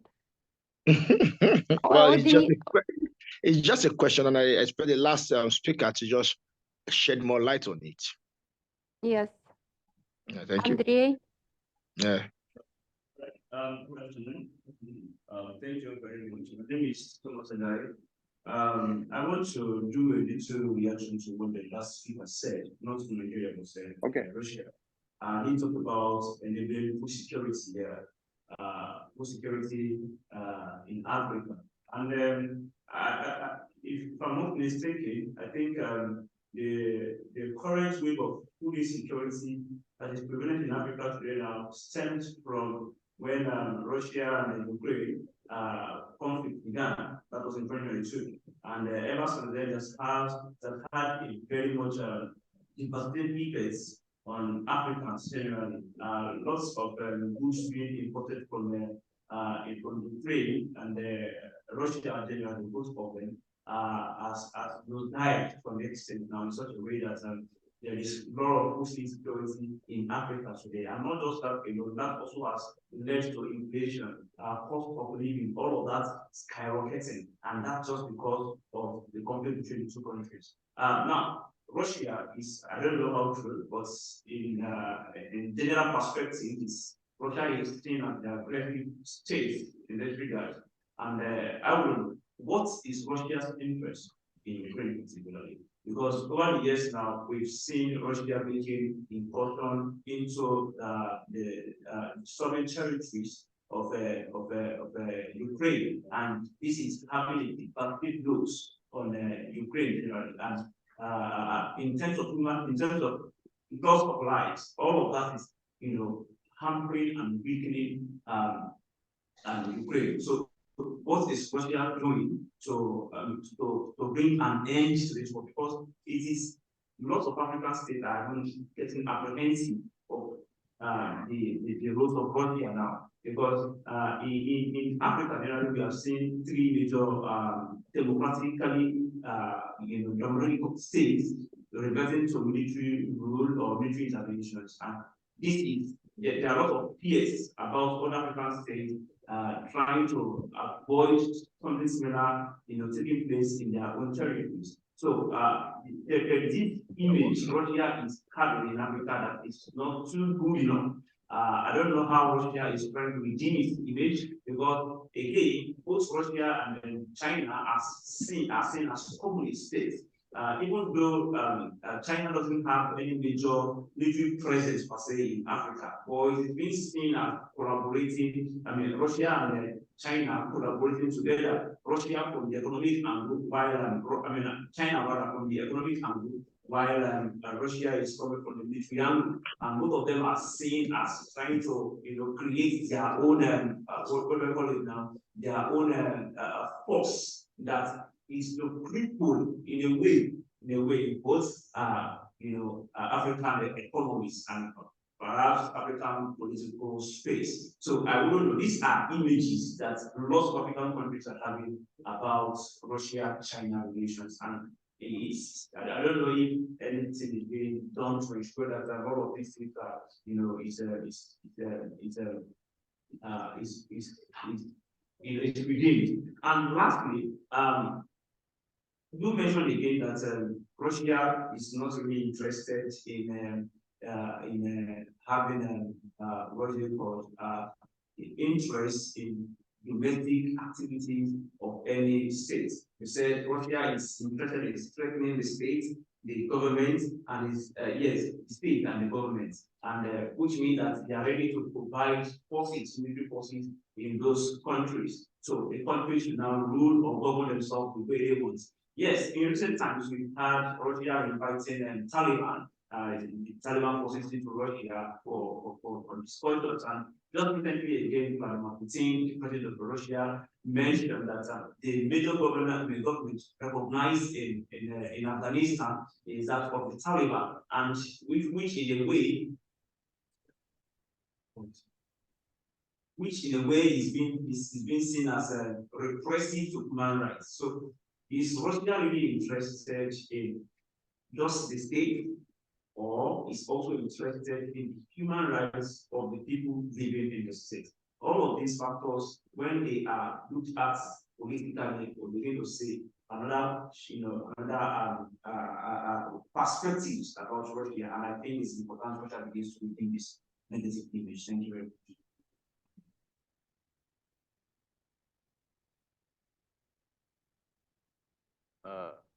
Thank you for your commentary. Basically, the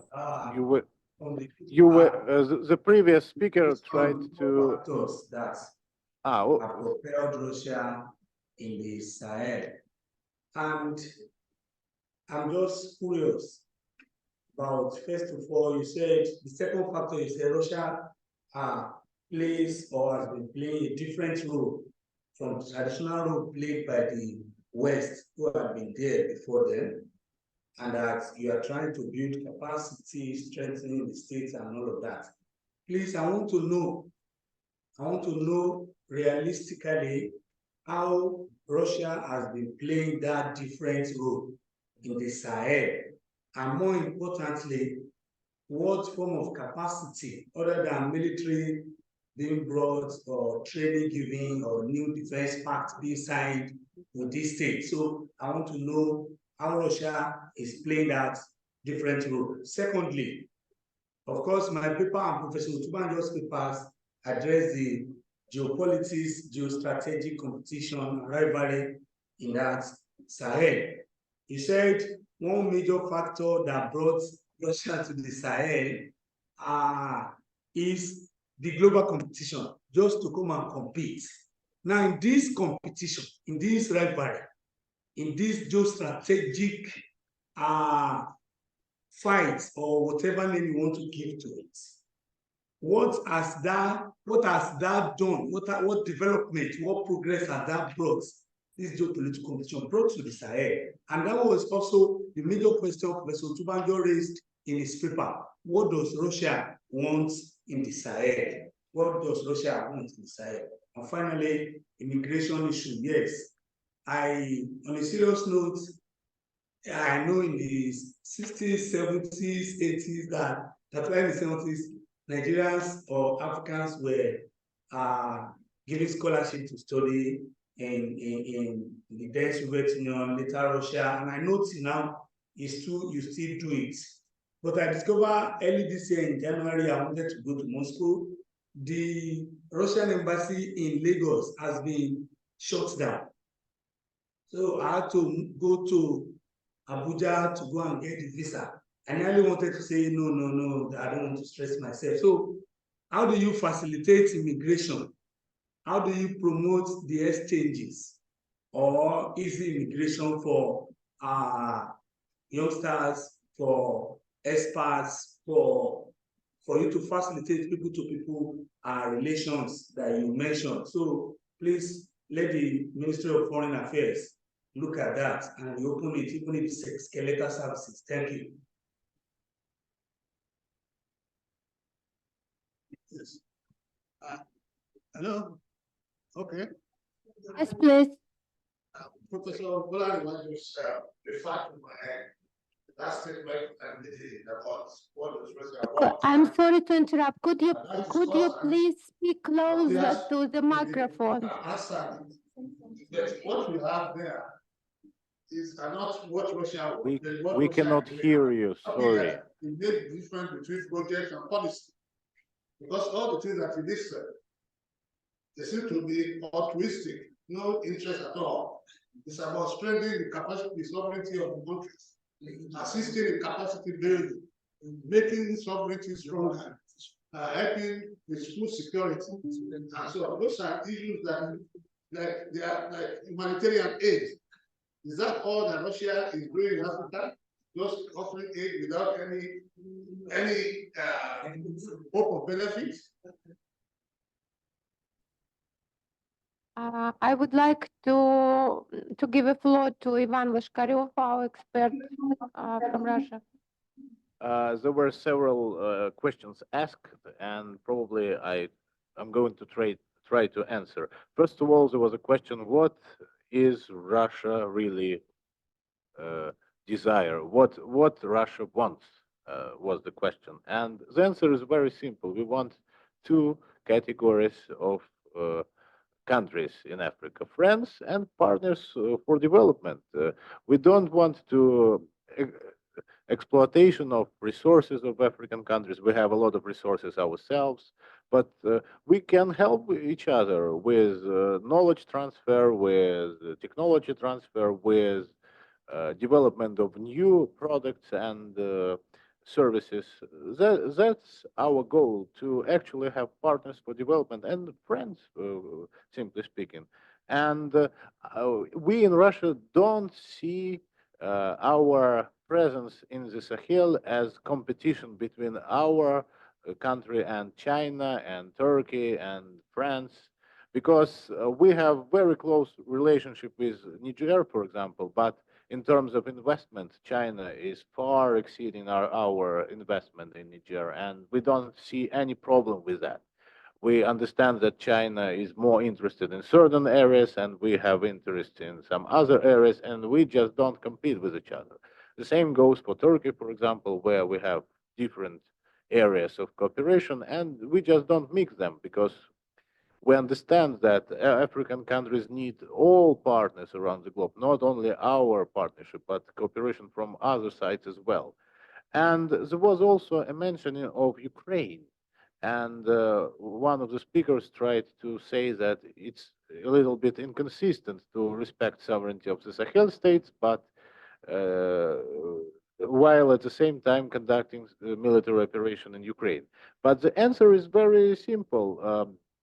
We tried every tool necessary to do it peacefully, and only after we exceeded all other options, we started what we started. And what is more important, as our president says, it's all in accordance with international law, and it's not a military operation as an attack on Ukraine. It's more like defense or self-defense from the Western led government of Ukraine, which is supported by the Western governments, which is funded by the West, and which gets all military lethal weapons from the West. So we don't see that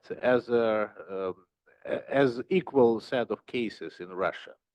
And for that matter, we still, in our concept of foreign policy, explicitly say that we respect sovereignty of any state, and when Ukraine is going to be sovereign, we are going to respect it as well.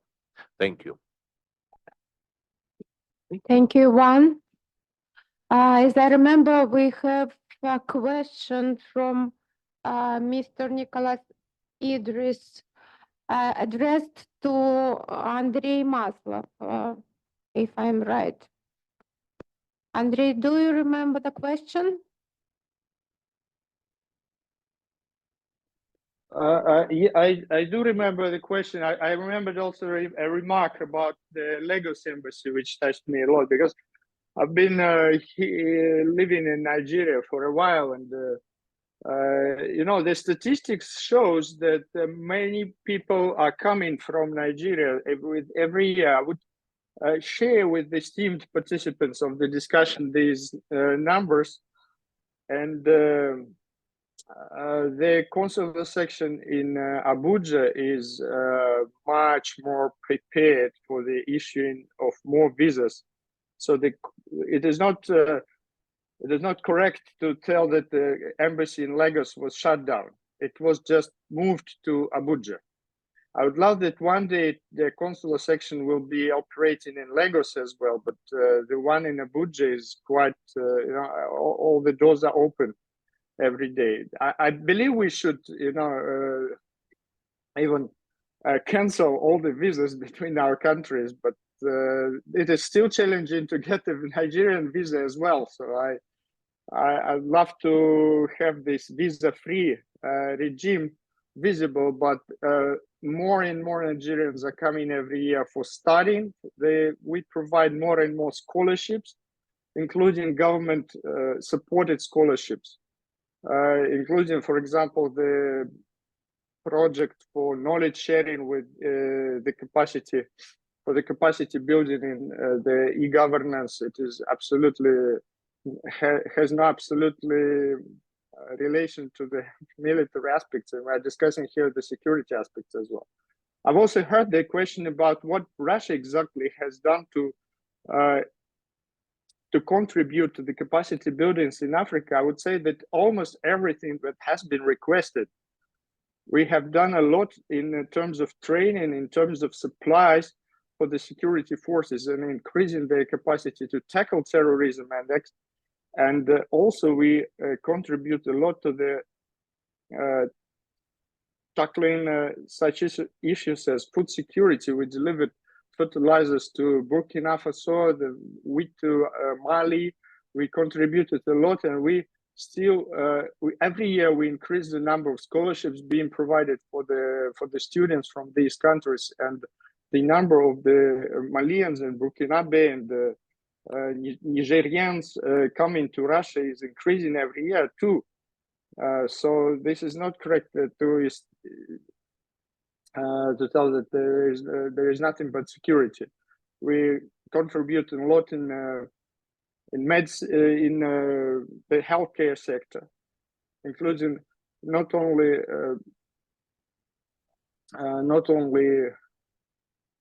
education in the healthcare sector, but also supply of certain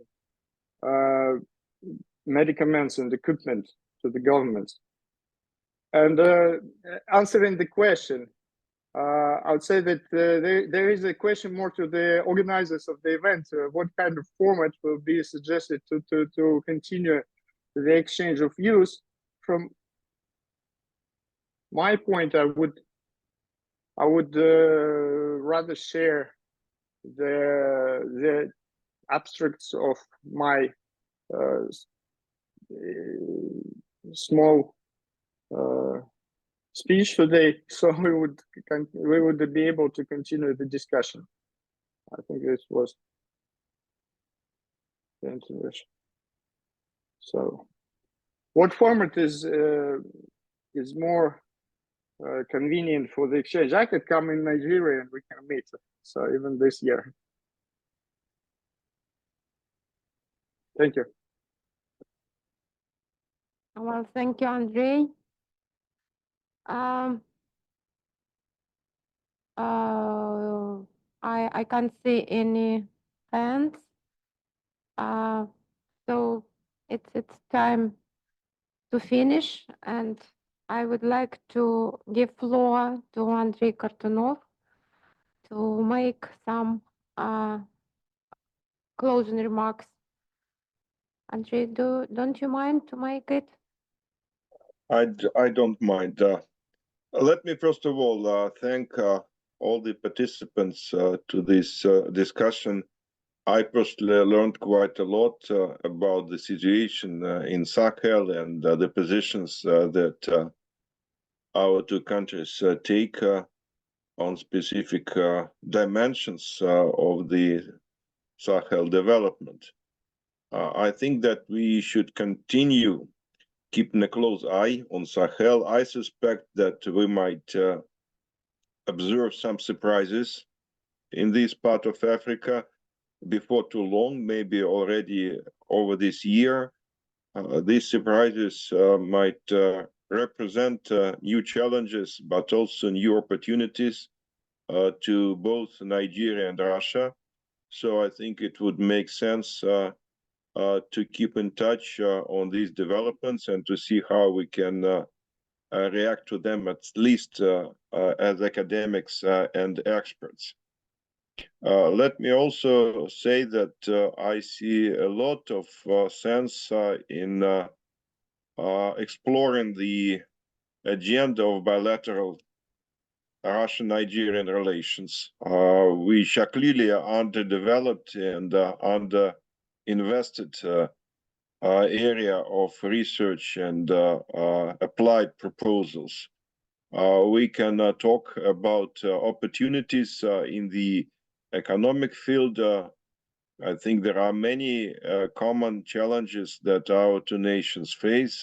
For instance, if you take the energy transition, it is likely to affect both Russia and Nigeria in a very fundamental way in years to come. If we are talking about national modernization projects again, I think this is something where the two countries can at least exchange their respective experiences. We can also talk about more general issues related to the transformation of the global international system.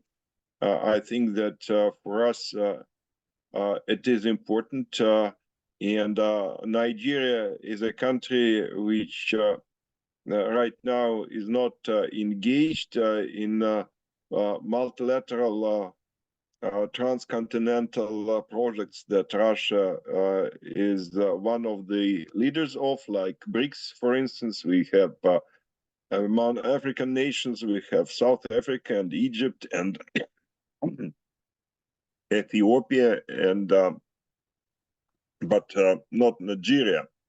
So I think that in this sense, it would be useful to talk about how we see the future of international multilateralism, the future of universal international institutions, namely the United Nations system, but also international financial and economic institutions, and how we envisage the changing norms of international public law. So it is quite an agenda. I don't expect us to cover all these issues. I think that definitely we should prioritize. Some of them depend on the institutional and personal capacities that we have at our disposal.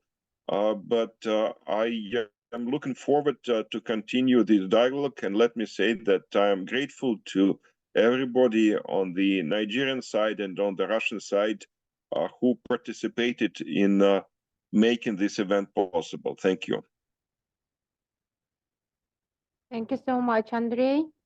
From me, I would like also to thank you so much, all participants from Russian side and from Nigerian side, and to hope that, and to repeat that Andrei said that we are looking forward to continue cooperation in the nearest future. If you have, dear colleagues from Nigerian side, if you have any proposals for future cooperation, for future Zoom workshop, unless you will have possibility to come to Russia, we were ready to continue. I have a hand. Would you like to add something, Mr.? On our side, on behalf of the Director General and the management of the institutes and all the members of Research and Studies Department of the Institute here present today at this workshop. We also want to appreciate ourselves on this side and on the Russian side too. We appreciate you for this robust discussion. We also hope that this discussion can move further than this level, and we hope that in the nearest future, just like we have witnessed before, although this is the first time the Nigerian Institute of International Affairs is having this workshop with the Russian Institute of International Affairs, but we have had on 2-3 occasions with the Russian Science Academy. We have had with Russian Science Academy years in the 70s and 80s and 2013. And that of 2013, I was also lucky to be on the team. So we hope we continue this very good collaboration. We also hope that we expect more further studies, collaborations, research, workshops, seminars. We're already here, we can come to Moscow, and you can also exchange the visits to Lagos. So we hope everything we keep improving as it went, and more importantly, Nigeria and Russian relations will improve in the area of security, economic, political, and even in the area of food security, so that there will be more food supply. And Nigeria, we have good farmers. We can also even supply you or exchange food with Russia too. Thank you so much. Thank you for everything, and goodbye. Thank you so much, Mr. Yoshua. Thank you, colleagues. Bye-bye.